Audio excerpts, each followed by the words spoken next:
రిజర్వేషన్లు ఇచ్చినాకనే ఎన్నికలు పెడతా అన్నాడు. నేను ఇయ్యాల చెప్తున్నా, ఏ మాత్రం రిజర్వేషన్ పెంచకుండానే ఎలక్షన్ కోతాడు. మీరు యాద పెట్టుకోండి. ఎందుకంటే మోసం చేయడం కాంగ్రెస్ నైజం, మోసం కాంగ్రెస్ నైజం, అలా ఏం అనుమానం కూడా అక్కర్లేదు.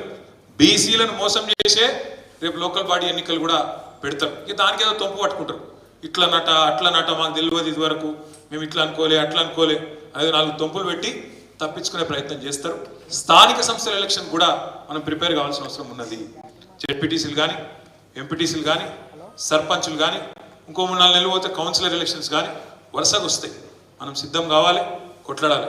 ఇక బీజేపీ వాళ్ళ భాగవతం కూడా మననే బయటపడ్డది అసెంబ్లీలో. వీళ్ళు పూర్తిగా కాంగ్రెస్కు అనుకూలంగానే ఉన్నారు. ఉన్న బీజేపీ ఎమ్మెల్యేలు 5-6 ఎవరైతే ఉన్నారో తలా ఓ దారి, ఒక ఆయన అటుపోతే ఒక ఆయన ఇటుపోతాడు. ఆ అసెంబ్లీలో ఒక దారి లేదు, ఒక దిశానిర్దేశం లేదు. ఇంకోటి బీజేపీ విషయం కూడా రాష్ట్ర ప్రజలకు కూడా అర్థమైంది. మన కేంద్ర బడ్జెట్లో మనకు వచ్చింది 0. ప్లస్ ఇక్కడున్న బీజేపీ వాళ్ళు కాంగ్రెస్ కనుసన్నలనే పనిచేస్తున్నారు, రేవంత్ రెడ్డి కనుసన్నలనే పనిచేస్తున్నారు అనే విషయం కూడా స్పష్టంగా అర్థమైంది. కాబట్టి మనం ప్రజల్లోకి ప్రధాన ప్రతిపక్షంగా పోవాలి, పునర్నిర్మాణం చేసుకోవాలి. ప్రతి అంశం ప్రజలకు అరటి పండు వచ్చినట్టు మంచిగా పూసగుచ్చినట్టు చెప్పాలి. మనకు కావాల్సినంత టైం ఉంది, తొందర ఏం లేదు, కావాల్సినంత టైం ఉంది. మీరు కూడా ఎవ్వరు ఎగిరిత పడకుండా మంచిగా పార్టీ పదవులు తీసుకోండి, చక్కగా కష్టపడదాం. 4 ఏళ్ళు ఎన్ని రకాలుగా కష్టం చేయాలో అన్ని రకాలుగా కష్టం చేద్దాం. రాజేశ్వర రెడ్డి అన్న ఒక మాట అన్నాడు, మీరు ఎప్పుడు పిలిచినా రావాలి, మాకు అండగా ఉండాలన్నాడు. ఒక్కడనే కాదు, మీరు పిలిస్తే ఒక 15-20 మంది ఎమ్మెల్యేలు వేసుకొని మీకు కాడికి వస్తాం, తప్పకుండా మీకు అన్ని రకాలుగా అండగా ఉంటాం. ఆ విషయంలో మీరు ఎవ్వరు ఆందోళన పడవలసిన అవసరం కానీ బాధపడవలసిన అవసరం కానీ లేదు. రానున్న రోజుల్లో కాంగ్రెస్లో ప్రజలు తిరగలేని పరిస్థితి తప్పకుండా వస్తుంది. వాళ్ళు చేసిన మోసం ఉంటుంది. కాబట్టి మనందరం కూడా ధైర్యంగా ముందుకు పోదాం. పార్టీ వాడొకడు వీడొకడు చెప్పిన మాటలు నమ్మకండి. పార్టీ ఇట్లయితుందట అట్లయితుందట, ఇప్పుడే చెప్పినా మళ్ళీ చెప్తున్నాం. సార్ ఎంత స్పష్టంగా ఉన్నాడంటే ఇంకొక 25 ఏళ్ళు కాదు, ఇంకొక 50 ఏళ్ళు పార్టీ పటిష్టంగా ఉండేటట్టు నిర్మాణం చేయాలనే ఆలోచనతో ఉన్నాం. తప్పకుండా ఆ దిశగా ఇంకా కొన్ని కార్యక్రమాలు కూడా మీరు భవిష్యత్తులో చూస్తారు. ఈరోజు పార్టీలో చేరిన రవి గారు, బుచ్చయ్య గారు, తిరుపతి గారు, ప్రవీణ్ గారు, వారి వెంబడ వచ్చిన మన మండల నాయకులు, మన ముఖ్య నాయకులు, గన్పూర్ నియోజకవర్గానికి సంబంధించిన మీ అందరికీ పేరు పేరున మళ్ళొకసారి స్వాగతం సుస్వాగతం తెలియజేస్తూ జై తెలంగాణ. మనము ఒక్కొక్కటి మండలాల వారిగా ఫోటో దిద్దాం. ముందు పల్ల రాజశేఖర్ గారు చెప్పినట్టు ముందు వేలేరు అందరు మిగతా వాళ్ళందరూ కూర్చొని ఓన్లీ వేలేరుకి సంబంధించిన వాళ్ళు రండి. వేలేరు ఓన్లీ వేలేరు జల్దేవి కాప్షన్ జల్దిరా.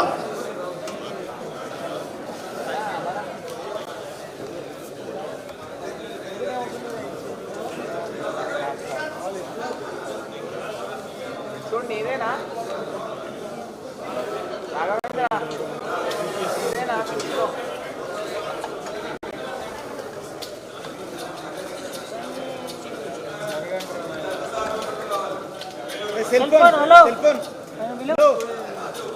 Phone brother, hello cell phone జరగండి, హలో జరగండి, కూర్చోండి. నెక్స్ట్ గన్పూర్ స్టేషన్,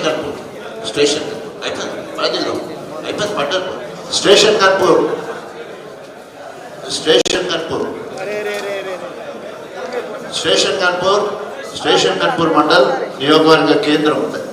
దయచేసి తమ్ముడు వెనక ఉంటా.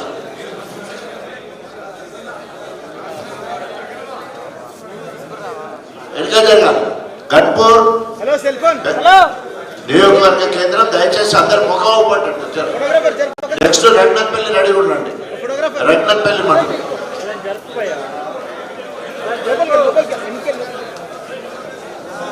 Cell phone, hello cell phone.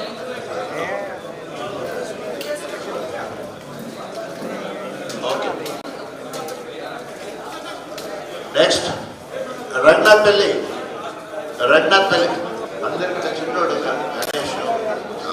Hello brothers, hello. తర్వాత రఘునాథ్పల్లి అయిపోయింది పని.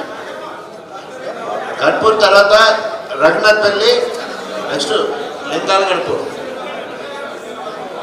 అయిపోయిన దిగాల ఫోటో అందరూ ఒక్కొక్కరు దిగలేరు. అదే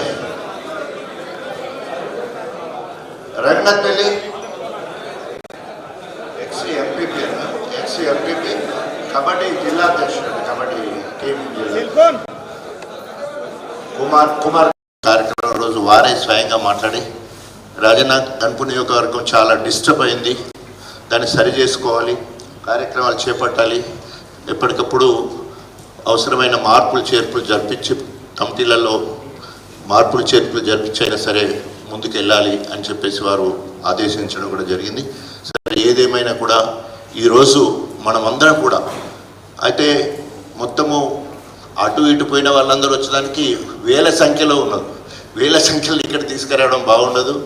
మొన్న ఒకసారి మాట్లాడి ముఖ్యులందరం ఒకసారి అవసరమైతే కేసీఆర్ గారిని కలుద్దామని ఒక ఆలోచన కూడా వచ్చి ఉండే. కారణం ఏంటంటే ఎస్సీలను ఏబిసిడీలుగా వర్గీకరించే విషయంలో మరి టీడీపీలో ఉన్నప్పుడు చంద్రబాబు నాయుడు ఏకగ్రీవ తీర్మానం చేస్తే, అదేవిధంగా కాంగ్రెస్లో వైఎస్ రాజశేఖర రెడ్డి గారు చేస్తే, ఆనాడు పెద్దలు కేటీఆర్ గారు, అదేవిధంగా హరీష్ రావు గారు, మరి కేసీఆర్ గారి ఆశీస్సులతో ఆ తీర్మానం చేసే అవకాశము నాకు కల్పించడం నా పూర్వజన్మ సుకృతం. ఆ సందర్భంలో కేసీఆర్ గారిని కలిసి కృతజ్ఞతలు చెప్పాలని వచ్చాం, కానీ వీలు కాలేదు. ఏదేమైనా కూడా అప్పటి నుండి ఇప్పటి వరకు అనేక రకాలుగా ఇబ్బందులు ఉన్నప్పటికీ కూడా మనం అందరం కూడా మొత్తం 95% గణపూర్లో టీఆర్ఎస్ ప్రజాప్రతినిధులు ఉండే, పార్టీ ప్రతినిధులు గొప్పగా ఏ పదవి కావాలంటే ఆ పదవి ఇచ్చి గొప్పగా పార్టీని అభివృద్ధి చేయడం జరిగింది. అది మొత్తం కూడా కడియం శ్రేణికి ఉపయోగపడ్డది. ఆయన నమ్మించి మోసం చేసి నమ్మక ద్రోహం చేసి మనలోనే కాదు పెద్దలు కేసీఆర్ గారిని అతిపెద్ద మోసం చేసి, ఆయన ఎలాంటి మోసం చేసిండో మనందరూ తెలిసి పెద్దలు మాట్లాడుతారు. అయినప్పటికీ కూడా మనం అందరం కూడా రాబోయే రోజుల్లో ఒక పక్క మనం చేసిన అభివృద్ధి సంక్షేమ కార్యక్రమాలు ప్రజలకు తెలియజేసుకుంటూ, కాంగ్రెస్ వైఫల్యాలను ఇప్పటివరకు ఒక్క పని కూడా చేసింది లేదు. 37.5 కోట్ల రూపాయల 100 బెడెడ్ హాస్పిటల్ ఇస్తే ఇప్పటివరకు దానికి తలంజులే, శంకుస్థాపన చేయలే. అప్పుడు చేసేది ఉంటే ఆపేయడం జరిగింది. 10 కోట్ల రూపాయలు వెంకటేశ్వర చిలుపురు బుట్టకి 10 కోట్ల రూపాయలు వస్తే దాని గురించి కూడా మాట్లాడే ప్రసక్తి లేదు. గణపూర్ మున్సిపాలిటీ అయ్యేది ఉండే ఆపిన గనుడు అతనే, అది అట్లాగానే ఉన్నది. మరి ఏమి అభివృద్ధి చేస్తారని వచ్చిన ఇప్పటివరకు ఒక పైసా తీసుకురాలేదు. పనులు ఆపడమే అభివృద్ధిగా ఆయన ముందుకు వెళ్తూ ఉన్నాడు. సో రాబోయే రోజుల్లో మనం అందరం కూడా కేసీఆర్ గారి నాయకత్వంలో, కేటీ రామారావు గారి మార్గదర్శకంలో మనకు అండగా తోడుగా మరి పల్లె రాజశేఖర రెడ్డి గారు ఉంటారు. మనం అందరం కూడా రాబోయే రోజుల్లో మరింత మనోనిబ్బరంతో ఆత్మస్థైర్యంతో కేసీఆర్ గారి నాయకత్వంలో మనం అందరం పనిచేయాలని చెప్పేసి తెలియజేసుకుంటూ, ఈరోజు 15 ఆగస్టు అయిపోగానే వెంటనే అప్పటిదప్పుడు నిర్ణయం తీసుకొని మరి మారపాక ఇంటి పేరు ఎక్స్ ఎంపీపీ, ఎక్స్ జెడ్పీటీసీ, తాజా మాజీ జెడ్పీటీసీ, అదేవిధంగా స్టాండింగ్ కమిటీ చైర్మన్ తర్వాత వెల్ఫేర్ వెల్కమ్ స్వాగతం తెలియజేసుకుంటున్నా. వారిని పాటలో చేంజ్ చేసుకుంటున్నాను. ఆ తర్వాత గణపురం నియోజకవర్గంలో సీనియర్ ఎవరు అంటే మారపాక రవి గారు ఆ రకంగా గొప్పగా పనిచేయడం జరిగింది. అదేవిధంగా గబ్బెట బుచ్చయ్య మాజీ ఎంపీపీ, 2 సార్లు సర్పంచ్ గారు గబ్బెట బుచ్చయ్య గారు కూడా ఒకసారి వేదిక మీదకి రావాల్సిందిగా కోరుకున్నా.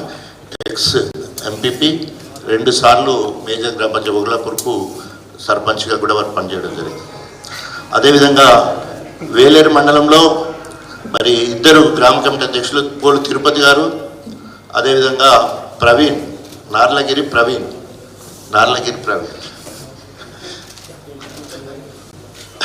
అప్పుడు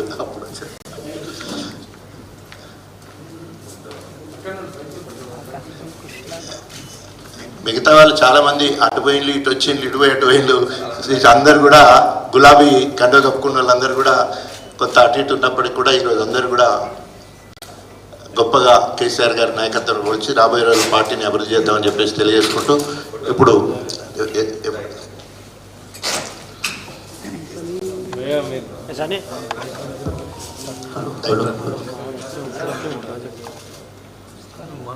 మనం అంటే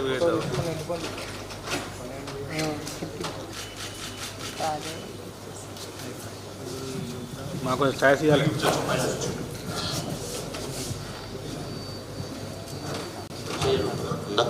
ఒక చెయ్యి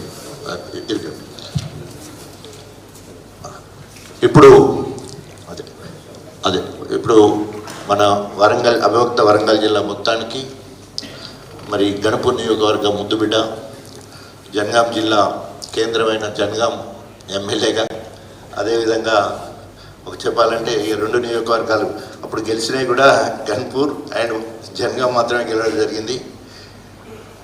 2011 నుంచి వెళ్ళి మొన్నటి వరకు పనిచేసిన క్యాడర్ అంతానేమో గన్పూర్లో గెలిపిస్తే నన్ను ఇన్ఛార్జిగా జనగాంకి ఇస్తే జనగాం గెలిచిందన్న 2 గెలవడం అంటే ఎంత గట్టిగా కార్యకర్తలు అడుగట్టిన కార్యకర్తలతో దీన్ని బట్టి తెలుస్తుంది.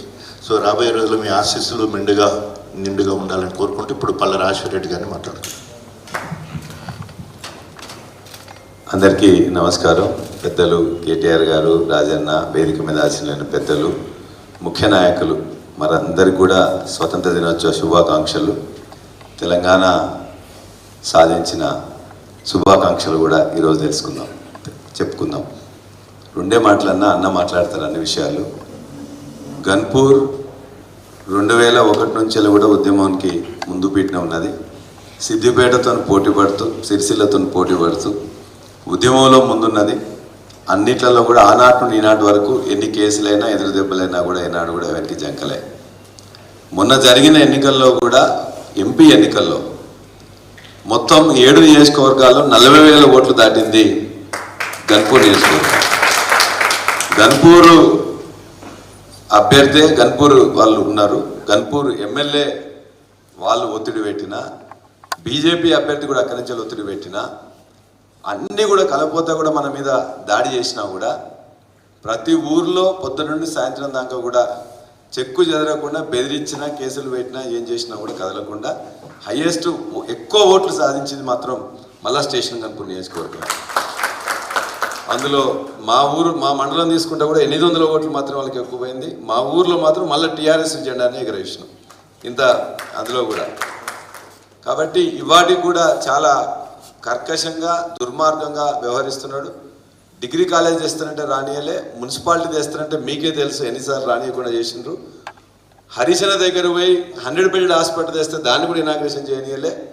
అనేక అభివృద్ధి కార్యాలకు అడ్డుపడి ఇవాళ మా నాయకులు, కార్యకర్తలందరినీ కూడా అడుగడుగున అడ్డుపడుతుంటే కూడా నిన్న కూడా మనోజ్ రెడ్డిని అక్కడికి పోతే ఆయన కూడా తీసుకుపోయి అరెస్ట్ చేస్తే ఇమ్మీడియట్గా మొత్తం కూడా కదిలిపోయినాం.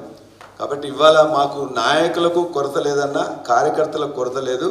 తెలంగాణ సాధించిన కేసీఆర్ గారి అడుగుజడల్లో 2001 నుంచి 14 వరకు ఎట్లున్నారో, 14 నుంచి 7 వరకు ఎట్లున్నారో భవిష్యత్తులో కూడా స్టేషన్ గన్పూర్ మన పార్టీకి అండగా మీ యొక్క ఆదేశాల కోసం ఎదురు చూస్తానని చెప్పేసి మీకు తెలియజేస్తూ, ఖచ్చితంగా మీ అందరికి కూడా ఇప్పటిదాకా మీరందరూ ఇటు జనగాంకి వచ్చి పనిచేసిండ్రు. జనగాం వాళ్ళు కూడా మొన్న మీ అందరూ కూడా వచ్చి పనిచేసిండ్రు. ఎమ్మెల్సీ ఎన్నికల్లో కూడా అద్భుతంగా పనిచేసిండ్రు. ఎంపీ ఎన్నికల్లో చేసిండ్రు. ఎమ్మెల్యే ఎన్నికల్లో కూడా రిజల్ట్ చూపించిండ్రు. కాబట్టి మనం భవిష్యత్తులో కూడా మనకు అధిష్టానం యొక్క అండదండలు ఎప్పటికి కూడా వాళ్ళ యొక్క నిర్దేశాలు, ఆదేశాలు, వాళ్ళ యొక్క సూచనలు, సలహాలు ఖచ్చితంగా ఉంటాయి. కేటీఆర్ గారిని కూడా రిక్వెస్ట్ చేస్తున్నాం, కొద్దిగా స్పెషల్ ఇంట్రెస్ట్ తీసుకొని వాళ్ళు చేస్తున్న దురాఘాతాలను ఇమ్మీడియట్గా మీ దగ్గర తీసుకొస్తే దానికి వెంటనే మీరు స్పందించాలని చెప్పి కూడా మా నాయకుల, కార్యకర్తల తరఫున మీ అందరినీ కూడా నేను విజ్ఞప్తి చేస్తూ, ఈ సందర్భంగా మారపాక రవి గారికి, అదేవిధంగా బుచ్చన్న గారికి, మిగతా ప్రవీణ్ గారికి, మిగతా తిరుపతి గారికి కూడా స్వాగతం తెలియజేస్తూ, కలిసి పని చేసుకుందాం, కష్టపడదాం, మరలా ప్రభుత్వం మనదే వస్తుంది. మిగతా విషయాలు అన్నగారిని మాట్లాడవలసిందిగా కేటీ రామారావు గారిని విజ్ఞప్తి చేస్తున్నాను. జై తెలంగాణ. జై తెలంగాణ. గౌరవనీయులు పెద్దలు, మన జనగామ శాసనసభ్యులు, సోదరులు, మీ అందరికీ ఆప్తులు పల్ల రాజేశ్వర రెడ్డి గారు, గౌరవనీయులు రాష్ట్ర మాజీ ఉప ముఖ్యమంత్రి గారు, గన్పూర్ మాజీ శాసనసభ్యులు పెద్దలు రాజన్న గారు, సివిల్ సప్లైస్ కార్పొరేషన్ మాజీ అధ్యక్షులు మారెడ్డి శ్రీనివాస్ రెడ్డి గారు, Telangana state industrial infrastructure corporation మాజీ అధ్యక్షులు యాదరి బాలమల్లు గారు, పార్టీ జనరల్ సెక్రటరీ గారు, అదేవిధంగా వేదికపైన ఆసీనులైన మా తమ్ముడు రాష్ట్ర విద్యార్థి విభాగం అధ్యక్షుడు గెల్లు శ్రీనివాస్ గారు, అదేవిధంగా సోదరుడు తుంగ బాలు గారు, మన పెద్ద సోదరుడు సంపత్ గారు, అదేవిధంగా మేడం సరిత గారు, అదేవిధంగా సోదరుడు ఈరోజు పార్టీలోకి విచ్చేసిన తిరిగి పునరాగమనం వారికి తెలుసు భయ్య రవణకు, బుచ్చన్నకు, ప్రవీణ్ అన్నకు, అదేవిధంగా తిరుపతికి, నలుగురికి వారితో పాటు విచ్చేసిన మా సోదరులకు, సోదరిమణులందరికీ పాత్రికేయ మిత్రులకు, స్వాతంత్ర దినోత్సవం రోజు కూడా ఇంత ఓపికగా ఉన్న మా పాత్రికేయ మిత్రులకు పేరు పేరున అందరికీ కూడా హృదయపూర్వకంగా నమస్కారాలు, హృదయపూర్వకంగా ధన్యవాదాలు. ఈరోజు చాలా సంతోషంగా ఉంది. ఎందుకంటే మొదటిది స్టేషన్ గన్పూర్ నియోజకవర్గంలో నాకున్న అవగాహన మేరకు ఎందుకంటే మొన్న నేను ఢిల్లీలో కూడా అక్కడ సుప్రీంకోర్టు సీనియర్ లాయర్స్తో కూడా కలిసి వచ్చిన కూడా చెప్తా ఉన్నా, తప్పకుండా తొందరలోనే స్టేషన్ గన్పూర్లో ఉప ఎన్నిక వస్తుంది. తప్పకుండా అందులో మళ్ళీ తిరిగి రాజయ్య గారి గెలుపుకి ఈరోజు ఒక మొదటి అడుగు పడిందని నేనైతే అనుకుంటాను మనస్ఫూర్తిగా.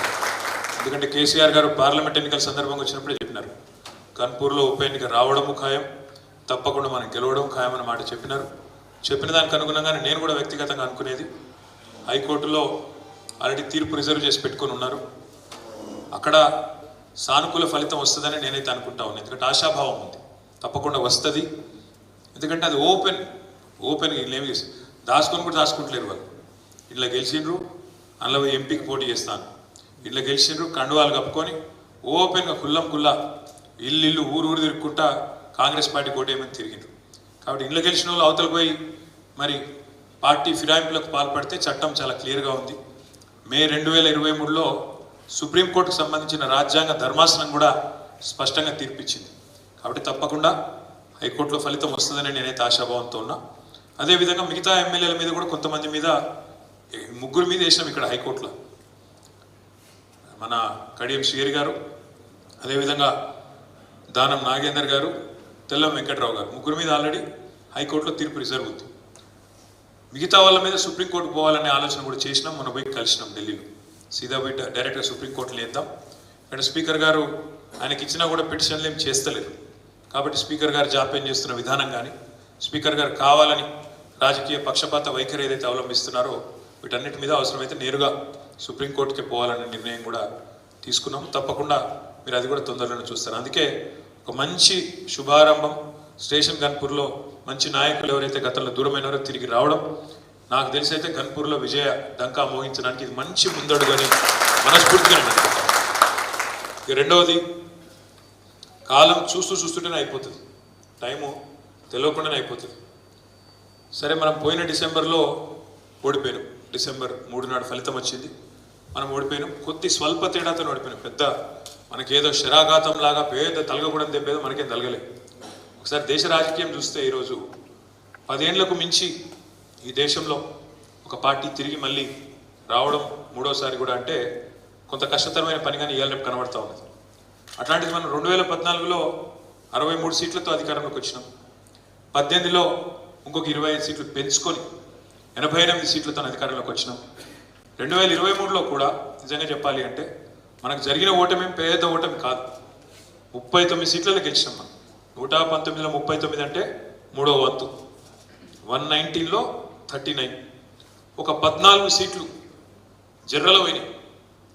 1100 ఓట్లతో జుక్కలు పోయింది, 1300 ఓట్లతో దేవరకద్ర పోయింది, అట్లా 3000 ఓట్లతో బోధన్ పోయింది, 3000 ఓట్లతో కాగజ్ నగర్ పోయింది, 3000 ఓట్లతోనే ఆదిలాబాద్ పోయింది.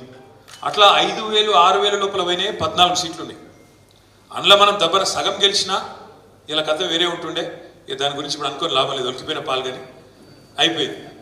అయ్యో ఏమో జరిగిపోయిందని మనల్ని కొంతమంది బాధపడ్డారు, కొంతమంది బేజారైనరు, కొంతమంది ఆగమైనరు, కొంతమంది కాట కలిసింది. ఈ లోపల పార్లమెంట్ ఎలక్షన్ వచ్చింది. పార్లమెంట్ ఎలక్షన్ ఎందుకో ఈసారి మొత్తం మీరు ఒక్కసారి ఆలోచిస్తే జాగ్రత్తగా, దేశవ్యాప్తంగా ఒకటే ట్రెండ్ ఉన్నది, కిందికి వెళ్ళి మీద దాకా. ఏం జరిగింది పార్లమెంట్లో? మోడీ ఇష్టం ఉంటే ఎన్డీఏకి, మోడీ ఇష్టం లేకపోతే ఇంకో కూటమికి అన్నట్టు 2 కూటమిల మధ్యలోనే నడిచింది. మధ్యలో ఏ కూటమిలో లేని వాళ్ళను ఏ పార్టీని కూడా దేశ ప్రజలు ఆదరించలేదు. ఉదాహరణకు మీరు చూస్తే పైన కాశ్మీర్ నుంచి కింద కన్యాకుమారి వరకు అదే ట్రెండ్ ఉన్నది. ఎట్లా అంటారా, పంజాబ్లో అకాలీదళ్ అనే పార్టీ ఉంటుంది, ఆ పార్టీ 2 కూటమిలో లేకుండే, అటు ఎన్డీఏలో లేదు, ఇటు ఇండియాలో లేదు, వాళ్ళకి సీట్లు రాలే. పక్కకు వస్తే ఒరిస్సా, అక్కడ కూడా బిజు జనతాదళ్, వాళ్ళు కూడా 2 కూటమిలో లేకుండే, ఒక్క సీటు ఒకటే వచ్చినట్టుంది, అది కూడా ఒకటి వచ్చిందో రాలేదు. అది కూడా 5 సార్లు ముఖ్యమంత్రి నవీన్ పట్నాయక్ గారు, వాళ్ళకు కూడా రాలేదు. ఉత్తరప్రదేశ్లో మాయావతి గారి పార్టీ, పెద్ద పార్టీ బీఎస్పీ, వాళ్ళకు కూడా ఒక్క సీటు రాలేదు, వాళ్ళు కూడా 2 కూటమిలు ఎక్కడ లేకుండే. ఇంకోది కిందికి వస్తే మనకు కూడా రాలేదు. కింద జగన్మోహన్ రెడ్డి గారు కూడా 2 కూటమిలు లేకుండే. కాకపోతే ఆయనకి ఏంటంటే అసెంబ్లీ ఎలక్షన్ కూడా కలిసి రావడంతో ఆయనకు ఒక 4 సీట్లు వచ్చినాయి పార్లమెంటు, అసెంబ్లీ మన 11 వచ్చినాయి. ఇంకొద్ది కింది కొద్ది ఇంకా గమ్మత్తు, కేరళలో లెఫ్ట్ ఫ్రంట్ గవర్నమెంట్ ఉంది, ఆడ సిపిఎం గవర్నమెంటే ఉంది, ఎల్డిఎఫ్ అంటారు దాన్ని, లెఫ్ట్ డెమోక్రాటిక్ ఫ్రంట్.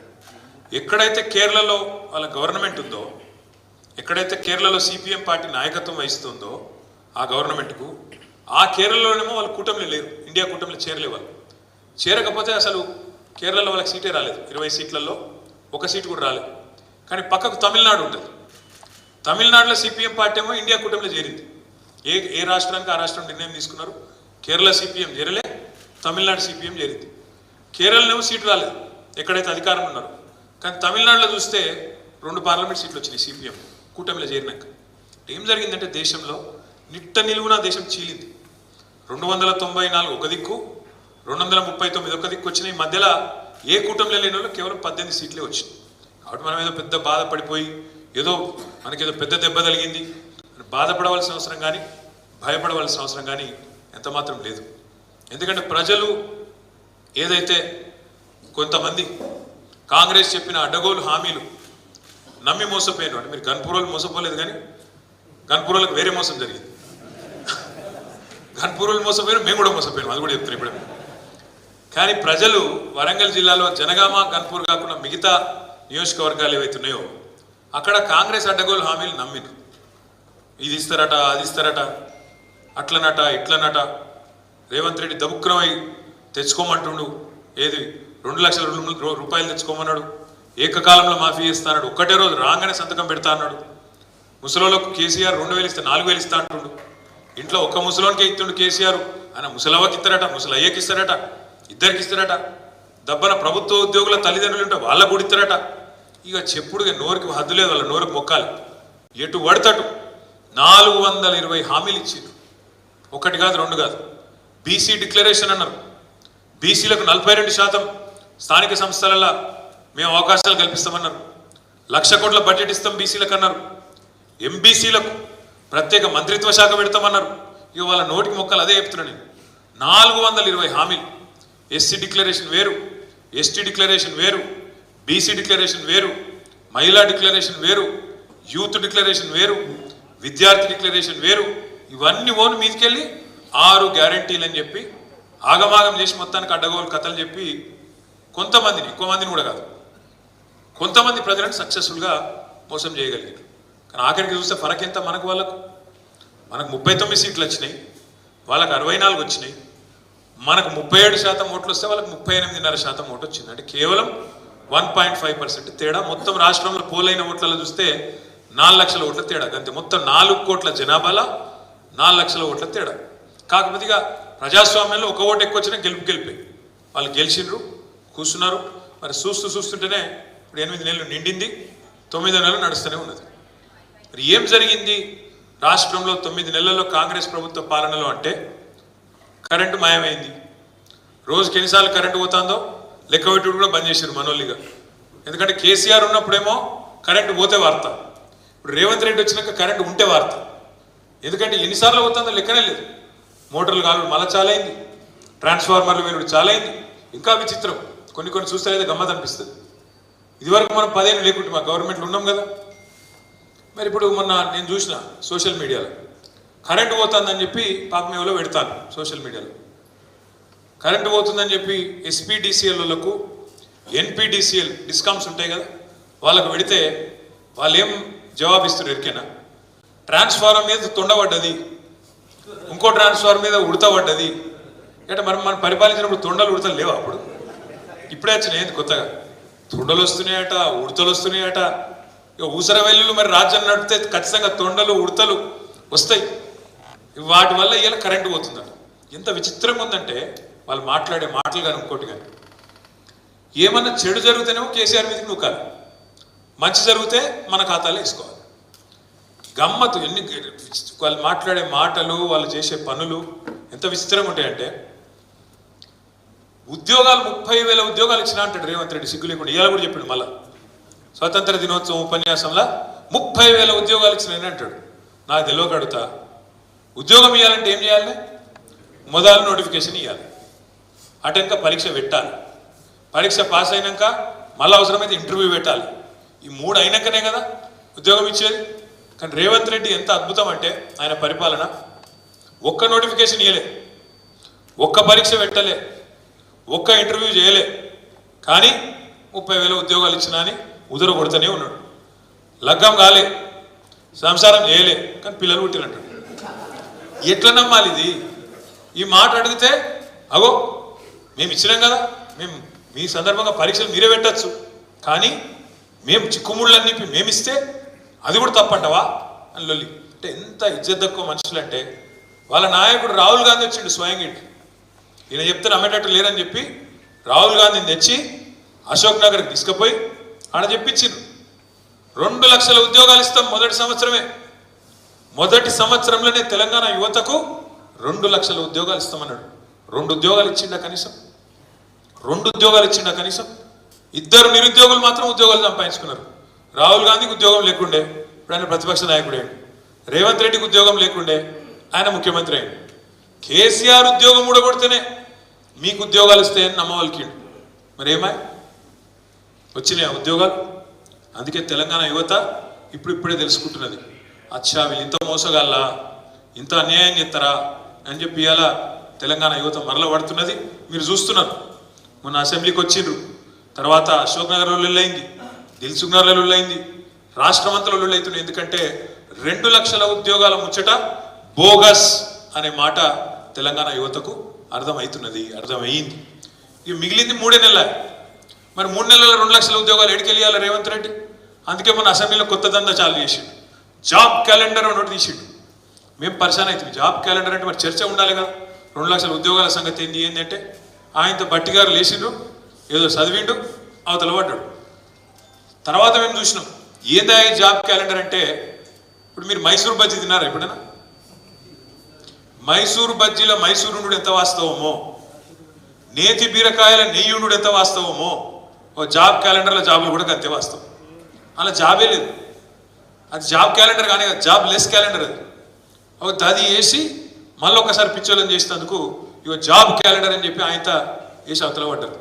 అందుకే ఇవాళ తెలంగాణ యువత ఒక్కొక్కరుగా తెలుసుకుంటున్నారు, అర్థం చేసుకుంటున్నారు, వాళ్ళు కూడా నిజాలు గ్రహిస్తున్నారు. అట్లాగే రైతులు ఎన్ని మాటలు చెప్పిన రైతులకు. కేసీఆర్ కేవలం రైతులను పట్టించుకుంటాడు, రైతు కూలీలను దేక్తలేడు. కేసీఆర్ భూస్వాములకే వత్తాసు పలుకుతున్నాడు, కౌలు రైతులను దేక్తలేడు. మేము 2 లక్షల రుణమాఫీ చేస్తాం, కేసీఆర్ 10,000 ఇస్తాం, మేము 15,000 ఇస్తాం, రైతు కూలీలు నడుచుకుంటాం. ఎన్ని మాటలు చెప్పి ₹1 ఇచ్చిరు ఎప్పటివరకు కనీసం? రైతు బందే దిక్కులేదు ఈరోజు వరకు. ఈరోజు మనం ఆగస్టు 15 నాడు ఉన్నాం. అదే కేసీఆర్ ప్రభుత్వం ఉన్నప్పుడు టెన్షన్గా జూలై నెలలో నాట్లు పడే టైం వరకు 7,600 కోట్లు టింగు టింగు టింగు అని ఫోన్ మోగుతుండే, 7,600 కోట్లు ఖాతాలో పడుతుండే.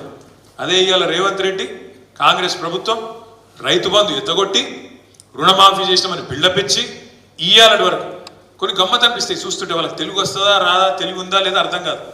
ఏకకాలంలో రుణమాఫీ అన్నాడు. 15 ఆగస్టు వరకు చేయకపోతే లక్ష్మీ నరసింహస్వామి మీద ఒట్టన్నాడు. మీ దగ్గర పెట్టుకున్నాడు ఏమన్నా? మీ దగ్గర కూడా ఏ దేవుని కాడిపోతే ఆ దేవుని కాడ ఒట్లేసిండు. మరి వాళ్ళు ఏం తారీఖు? భద్రకాళి మీద ఒట్టేసిండా? సమ్మక్క సారక్క మీద ఒట్టు, భద్రకాళి మీద ఒట్టు, లక్ష్మీ నరసింహస్వామి మీద ఒట్టు. ఇలా 15 ఆగస్టేనా? 15 ఆగస్టు లోపల చేస్తా అన్నాడా? అయిందా మరి రుణమాఫీ? 2 లక్షల రుణమాఫీ 15 ఆగస్టు లోపల చేస్తా అన్నాడు. మరి ఇప్పుడు ఆ దేవుళ్ళ సంగతి ఏంటి? వాళ్ళెంత బాధపడాలి అంటే ఆఖరికి దేవుళ్ళకు కూడా ఇచ్చిపెట్టలే ఓట్ల కోసం. ఏ దేవుడు కనబడితే ఆ దేవుడి మీద ఒట్టేసి అవద్దని చెప్పిండు. ఇంకా సిగ్గు లేకుండా పెద్ద పెద్ద ప్రకటనలు పత్రికలలో రుణమాఫీ అయిపోయింది, జరిగిపోయింది. కానీ ఒక రైతులకే కాదు, కేంద్రంలో ఉన్న కాంగ్రెస్ వాళ్ళకు కూడా అర్థమైంది. రాహుల్ గాంధీని పోయి అడిగిండు, సార్ మీరు రావాలి రుణమాఫీ అయిపోయిందని. కానీ రాహుల్ గాంధీ సంవత్సరం తెప్పించుకున్నాడట పాపం. అయిందా కాలేదా విడితోనే ఆయన పొంకనాల పోతిరెడ్డి ముందే అయినా ఆయన అబద్ధాలు చెప్తున్నాడని తెలుసుకుంటే 100% బోగస్ ముచ్చట అయిందని తేలిపోయింది.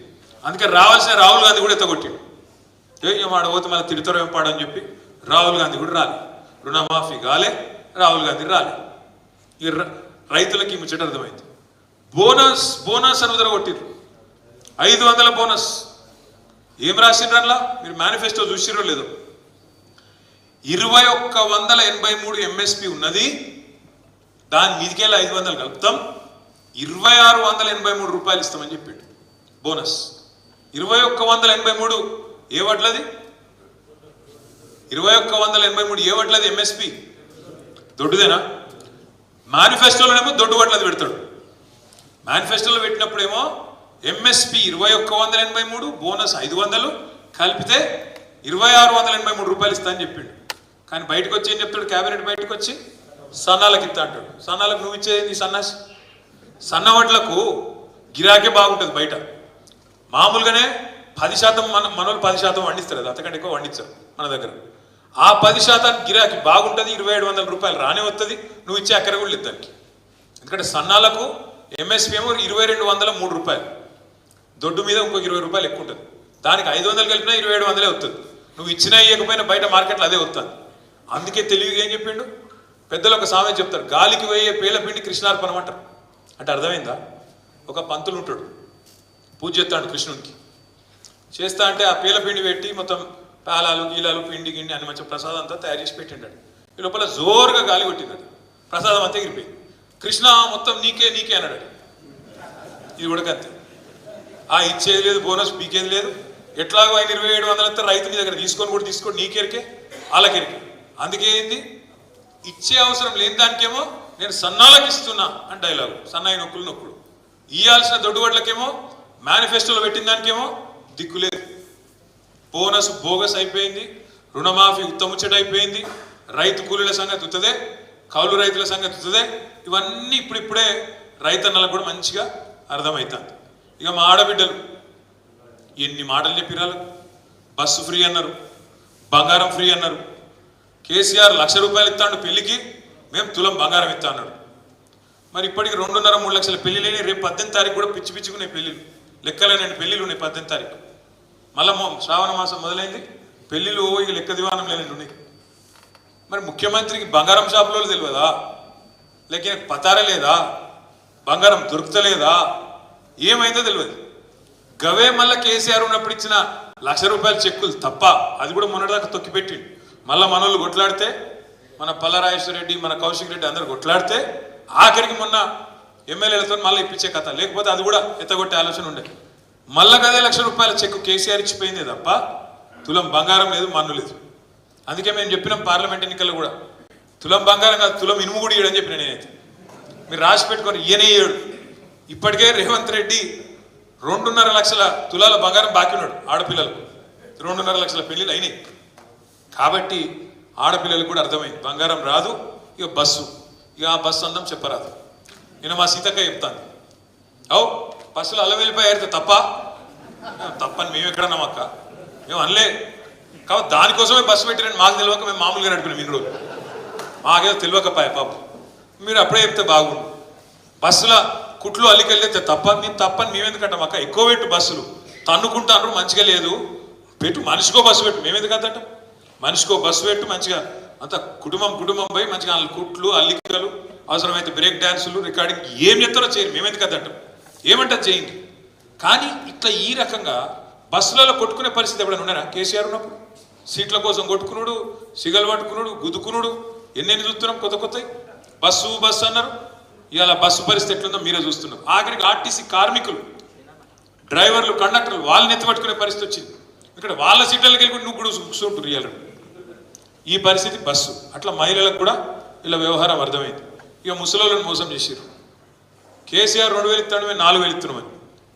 మరి ఇవాళ 2,000 4,000 కాదు, ఆ ఉన్న 2,000 2 నెలలకు కొట్టిరు. జనవరి నెలకు కొట్టిరు. ఇప్పుడు ఇక మనం ఆగస్టులో ఉన్నాం, ఇంకా జూలై జూన్ పింఛన్లు కూడా పడలేదు. కాబట్టి సమాజం మొత్తానికి అర్థమవుతుంది. ఈ అన్నిటికీ మించి మన మీద అప్పుడు మాటల దాడి ఏం చేసిరండి? కుటుంబ పాలన అన్నారు. కుటుంబ పాలన ఎక్కడ చూసినా కేసీఆర్ కుటుంబమేనా? మళ్ళీ ఇలా రాష్ట్రంలో ఎవరి కుటుంబం కనబడుతుంది? మరి ఎటు చూస్తాడు రేవంత్ రెడ్డి అన్నదమ్ములే కనబడతాను. సరే కేసీఆర్ కుటుంబంలో అంటే మేము గెలిచి వచ్చినాం. నేను 5 సార్లు ఎమ్మెల్యే అయినా, హరీష్ రావు గారు ఆయన 6 సార్లు ఎమ్మెల్యే అయ్యాడు, కవితమ్మ గెలిచింది. ఇట్లా మేము ప్రజల చేత ఎన్నుకోబడి వచ్చినాం. మరి రేవంత్ రెడ్డి గారి సోదరులు ఏ ప్రజలు గెలిపించారు? మేములా తిరుపతి రెడ్డి గారి ఫ్లెక్సీలు ఊరత్తున్నాయి. ఫస్ట్ ఇంకా తిరుపతి రెడ్డి గారు ఫ్లెక్సీ పెడితే పాప రేవంత్ రెడ్డి ఫోటో పెట్టాలి, అదో కథ మళ్ళా అటెన్ కతికిచ్చిర్రు. కొండలరెడ్డి గారు మరి ఏ అధికారంతో ఆస్ట్రేలియాకు పెద్ద బృందం తీసుకొని పోయిండు కొండలరెడ్డి. ఇంకో తమ్ముడు అమెరికాలో వాళ్ళ తమ్ముడితోని 1000 కోట్ల ఒప్పందం కుదుర్చుకున్నాడు.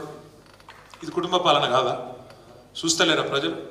అందుకే నేను అనేది అన్ని ఒక్కొక్కటి అర్థమవుతాను. మెల్లమెల్లగా వీళ్ళ వ్యవహారము, వీళ్ళ వైఖరి, వీళ్ళ యొక్క అడ్డగోలు హామీలు ఇవన్నీ కూడా ప్రజలకు ఇప్పుడిప్పుడు అర్థమవుతాయి. మనం కూడా ఎగిరితపడద్దు, తొందరపడద్దు.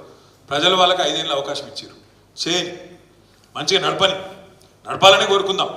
వాళ్ళు ఇచ్చిన 420 హామీలు ఖచ్చితంగా నెరవేర్చాలి.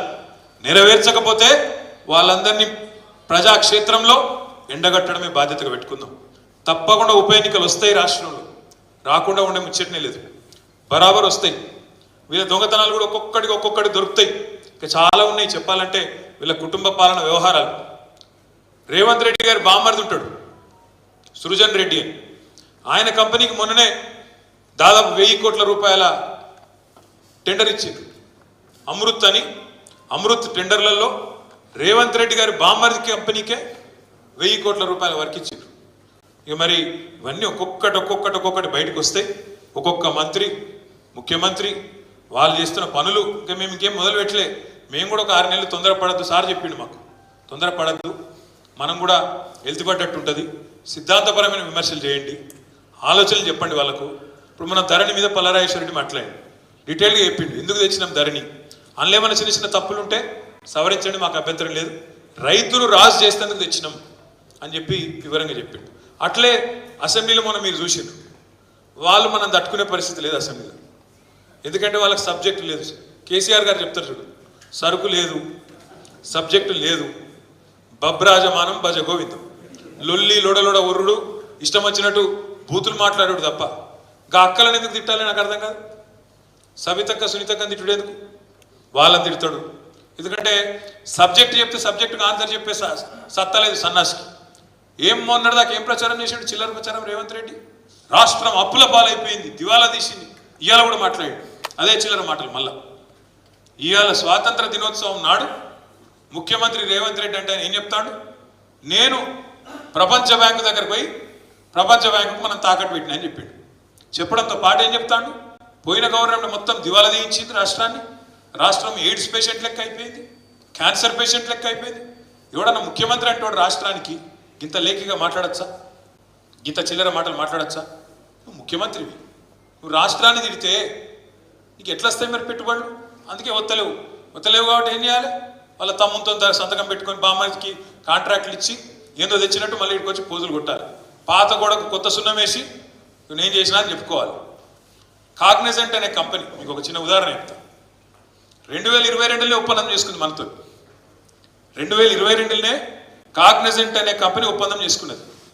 15-16 వేల ఉద్యోగాలు మీ దగ్గర పెడతామని ఒప్పందం కూడా అయిపోయింది. మొత్తం కోకాపేటలో బిల్డింగ్ తీసుకున్నారు, మొత్తం సదావి చేసుకున్నారు. రేవంత్ రెడ్డి ఏం చేయాలి మరి? ఇక అమెరికాకు పోయి 10-12 రోజులు ఊరేగినాక ఉత్తా చేతులతో వస్తే బాగుండదు కదా. 16,000 ఉద్యోగాలు తెచ్చిన. ఆ 16,000 ఉద్యోగాల కథ ఏంటంటే రేవంత్ రెడ్డి నిన్న దిగిండట, మొన్న ఒప్పందం చేసుకున్నాడట, నిన్న దిగిండట, ఇవాళ పోయి కంపెనీ చాలు చేసినట్టు.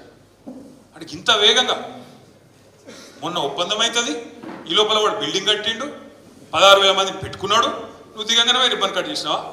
నమ్మేదానికి అందరం చెవిలో పూలు పెట్టుకున్నావా?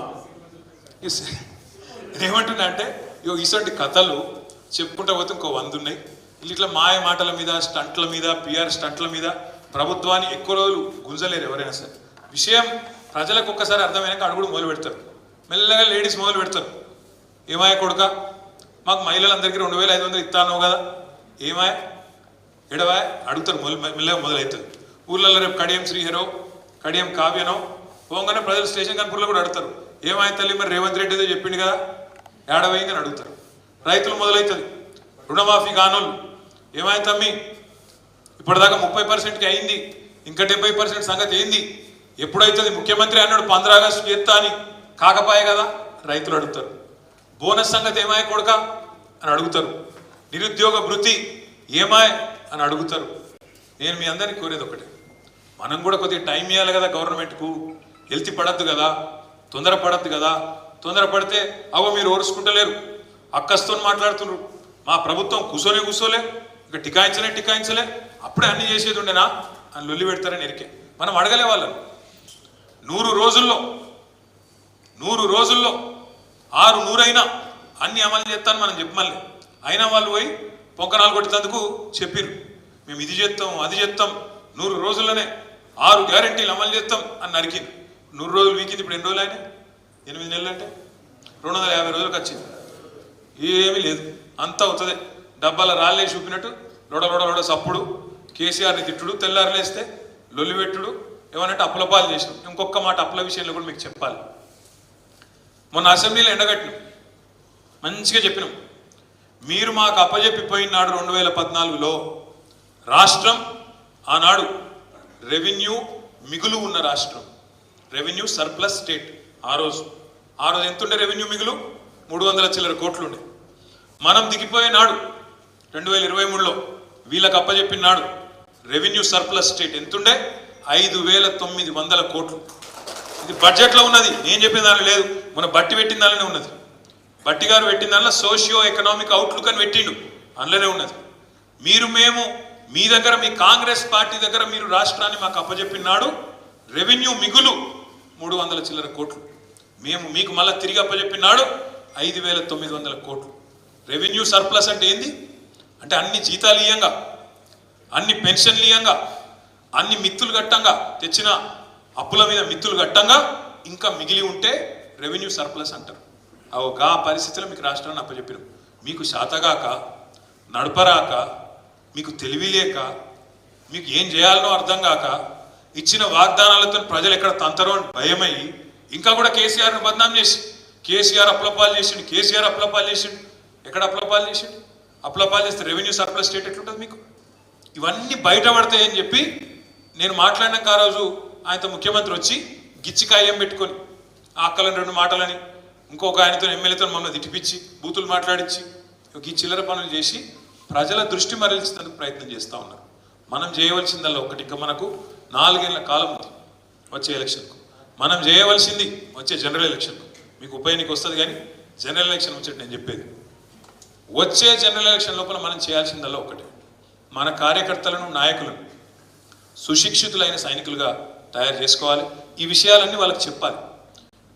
అదే ఉల్లిగడ్డ కదా ఎట్లయితే ఒక్కొక్క పొర విప్పి మంచిగా నీట్గా చేయొచ్చో అట్లా ఒక్కొక్క విషయం కాంగ్రెస్ చేస్తున్న చిల్లర ప్రచారం విషయంలో అబద్ధాలు ఎన్నైతే వాళ్ళు ఆడుతున్నారో ఇప్పి చెప్పాలి.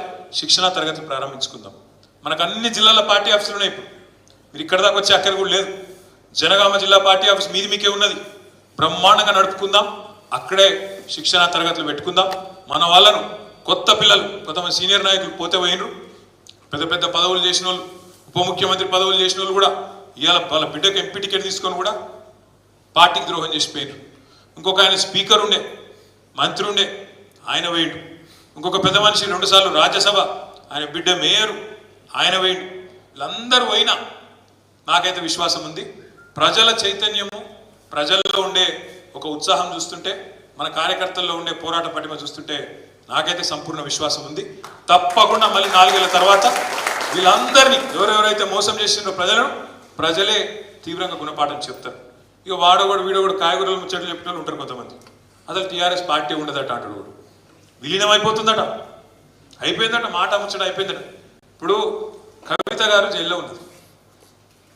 నేను అన్నాను, పార్టీ వర్కింగ్ ప్రెసిడెంట్ను, మీదకి వెళ్ళి కవిత అన్నాను.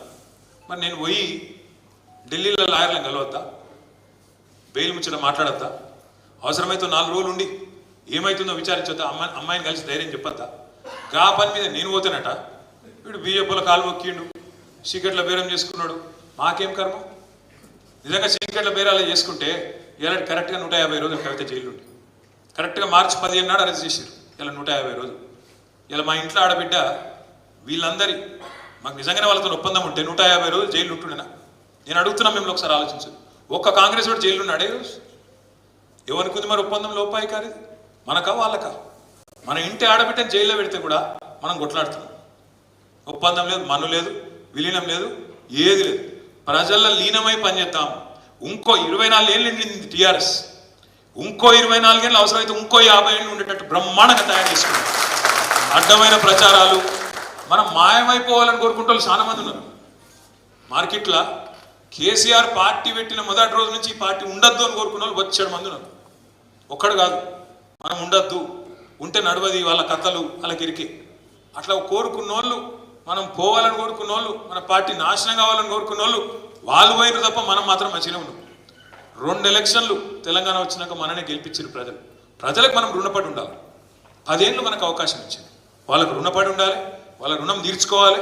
రుణం తీర్చుకోవాలంటే తప్పకుండా ప్రతిపక్షంలో ఉన్న వాళ్ళకి సేవ చేస్తూనే ఉండాలి, ప్రజల తరఫున కొట్లాడుతూనే ఉండాలి. కాంగ్రెస్ పార్టీ ఏవైతే హామీలు ఇచ్చిందో అమలు చేయకపోతే ఈ చింతపండు అవుతుంది అన్నట్టు బ్రహ్మాండంగా ప్రజల తరఫున వాళ్ళని చైతన్యం చేసి నడిపిస్తూనే ఉండాలి. తొందరలో పార్టీ కూడా కార్యక్రమాలు ఇస్తుంది. మనం ఆగినాం ఇన్ని రోజులు, ఎందుకంటే ఎగిరిత పడద్దు, తొందర పడద్దు, బాగుండదు అని ఆగినాం. కానీ నాకు తెలిసి రాబోయే కొద్ది రోజుల్లోనే మన పార్టీ పెద్దలు, మన అధ్యక్షులు కేసీఆర్ గారు కూడా నియోజకవర్గాల వారీగా అందరికి టైం ఇస్తా అని చెప్పింది. రాజన్న ఒక మాట అన్నాడు, మా గన్పూర్ వాళ్ళని కలవాలని. ఫస్ట్ మీ గన్పూర్ వాళ్ళని తీసుకుపోతా, ఆ మాట నేను ఇస్తున్నా. మొదలు మీతోనే మొదలు పెడదాం, ఎందుకంటే ఉప ఎన్నిక వచ్చేది ఉన్నది. తప్పకుండా ఆడ మనం యుద్ధానికి సన్నద్ధం కావాల్సిన అవసరం ఉన్నది. రాజేశ్వర రెడ్డి గారితో, రాజన్నతో నా రిక్వెస్ట్, మీరు అందరినీ తీసుకొని రండి. ముఖ్య నాయకులను ఒక 500-600 మంది అయినా సరే, 1000 మంది అయినా సరే, మీకు దగ్గరనే ఉంటుంది మంచిగా సార్ ఇల్లు కూడా. కాబట్టి రండి, సార్ పొలం చూసినట్టుంటుంది. అందులో కూడా ఏదో బంగారం దాచిపెట్టినట్టు చెప్పి ఈ రోజు ఇలా అడవి చూస్తే మన వాళ్ళందరూ పశాన్ అవుతారు. గిల్లు ఉంటుడా కేసీఆర్. మరి ఇక ఎట్లుంటుంది కథ అంటే కొన్ని చెప్పుంటే సిగ్గుపోతే ఏమన్నారే ప్రగతి భవన్ గురించి, అందులో బంగారం బాత్రూంలోనే అన్నారు. తర్వాత అందులో బుల్లెట్ ప్రూఫ్ ఇంకేదోనే అన్నారు. 150 రూమ్లునే అన్నారు. నేను మన బట్టి గారిని అడిగిన, అలానే ఉంటాడు ఆయన. అన్న మరి ఎన్ని రూమ్లునే జర చూపెట్టకపోయినావు ఒకసారి అందరినీ విషయాన్ని అడిగిన. ఏహే అని అవుతుంది. బంగారు బాత్రూమ్ ఏడునే చూపెట్టకపోయినావు అన్న నేను అసెంబ్లీలో అడిగిన. ఇక ముఖం ఇటు తిప్పుకొని అటు తిప్పుకొని అవతల పడతాడు. అంటే ఎన్ని గలీజ్ ప్రచారాలు చేసిరంటే, ఉన్నాయి లేనట్టు, లేని ఉన్నట్టు. ఒక్కటి కాదు, మా చెల్లె చెప్తుంది లంకె బిందెలని. ఎంత ఎట్లా తయారంటే, ఇదే రేవంత్ రెడ్డి, ఎవడో కాదు, ఇదే రేవంత్ రెడ్డి మనం పాత సెక్రటేరియట్ కుల్లగొట్టి మంచిది కడదామనుకొని ఒకటి తెలంగాణ వచ్చింది, తెలంగాణకి ఇట్లా షాన్ లెక్క కట్టాలి ఒకటి. కేసీఆర్ గారు ఒక మంచి ఆలోచనతో, ఎందుకంటే గవర్నమెంట్ లెవెల్ పర్మనెంట్ కాదు, ఎవరో ఒకసారి ఒక అవకాశం ప్రజలు ఇస్తే వాళ్ళు దయదలిస్తే మనం ఉంటాం, తెల్లారు ఇంకోళ్ళని ఆశీర్వదిస్తే వాళ్ళు వస్తారు. కాబట్టి ఒక సెక్రటేరియట్ అనేది రాష్ట్రానికి సంబంధించిన ఒక నిశాని మంచిగా కట్టాలని చెప్పి కేసీఆర్ గారు, ఇదివరకు కూడా గజిబిజి ఉంది, మంచిగా లేదు. ఒక ఫైర్ యాక్సిడెంట్ అయితే కూడా అలా ఈ ఫైర్ ఇంజన్ తిరిగేందుకు కూడా సందు లేదు, దానికి ఫైర్ సేఫ్టీ ఇది కూడా లేదని చెప్పి, క్లియరెన్స్ లేదని చెప్పి ఒక మంచి సెక్రటేరియట్ కట్టాలని చెప్పి దాన్ని పాతదాన్ని కూలగొట్టాడు.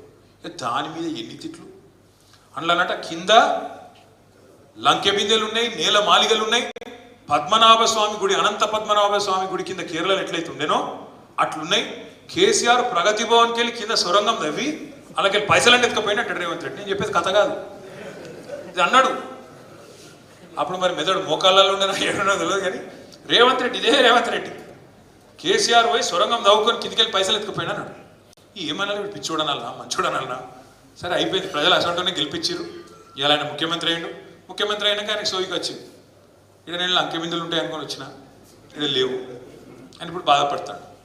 రేవంత్ రెడ్డి గారికి నేను చెప్పేది ఒకటే, మంది చేసిన పని క్రెడిట్ కొట్టుడు అల్కట్ పని. కేసీఆర్ ఉద్యోగాలు ఇస్తే నేను ఇచ్చినా అని చెప్పుకున్నాడు అల్కట్ పని. ఇలా పోయి ఖమ్మంలో స్పీచ్ కొడతాడు రేవంత్ రెడ్డి గారు.